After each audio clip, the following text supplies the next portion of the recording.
as I've said since day one, motivation is a feeling that comes and goes, and it doesn't matter whether it's there or not. Discipline is infinitely more important. So no matter how you feel, get up and do what you're supposed to do. That's it. And that's discipline. It's not motivation. If you only did what you were supposed to do when you were motivated to do it, that's leaving it to chance. But if you're disciplined, you go do what you're supposed to do. That's the way it works. And sometimes that's what it takes for people to get motivated, is to realize that just shut up. Discipline equals freedom. That's it.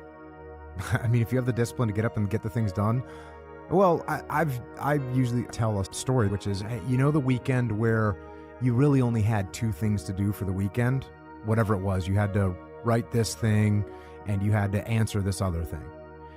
And on Friday, you're like, I'll do it tomorrow. And on Saturday, like, I'll do it. And it's basically hanging over your head the whole weekend. Whereas if you just done Friday afternoon, the whole weekend would have been a lot better. So just do the thing. Somebody asked me a question the other day, does courage have to involve risk? And I thought about it a little bit. I don't sit around and think about a lot of stuff, which might be obvious, I guess. But yeah, I think if you're gonna get credit for courage, then there has to be some level of risk, whether it's, you know, capital risk in doing something in a business, or physical risk if you're doing something to run into a fire to save somebody. Yeah, so I think courage has to have some kind of risk involved. If you're acting, if you're doing the thing, then that's courage, no matter how you feel inside your little brain. Applying the context of my life and my experiences and what I know and what I think I know to that. So I guess, but that's different than sitting around and thinking. I think when I'm doing jiu-jitsu, think when I'm surfing. And those are just, that's a great kind of empty mind.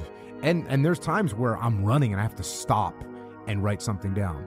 You know, I'll pull out because I'll be listening to some music or something. I'll stop and take a note in my iPhone about something that I just thought of. So it happens. Do something that's hard and do it every day. That's one of the nice things about jiu-jitsu. You're going to get choked. You're going to be uncomfortable. You're going to get smashed. You're going to have to tap out. Your ego is going to get abused.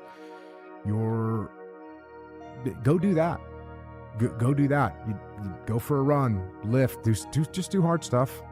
And that's a good way to keep that, I guess, fresh. There's no guarantee on any of this stuff.